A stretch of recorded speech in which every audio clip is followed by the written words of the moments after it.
السلام علیکم و رحمت الله و برکاته.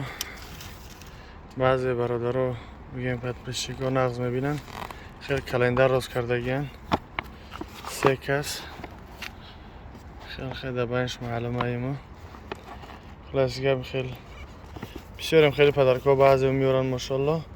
رقم های یعنی مسکوا، پیتر، مسکوا زگنه، رقم های لوبلینا اینا رقم های سنگ پتربورگ، اینا رقم های مسکوا در خیلی هم کارخونه خیلی زدگن هم خیلی پدرکم میکنن.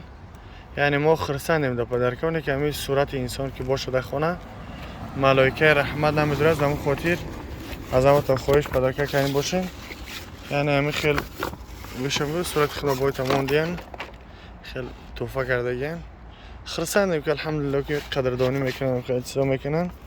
اینه بازم رقم مسکوا 816 159 ایش سن پتربورگ ایش مسکوا خرسندیم که الحمدلله خیلی میکنن. اینه که ملائکه رحمت نمیداره در خونه وقتی که این گونه صورت ها باشن. از هم خاطر این صورت ها را میدرانیم به خاطر که ملائکه رحمت در داخل خانه شود.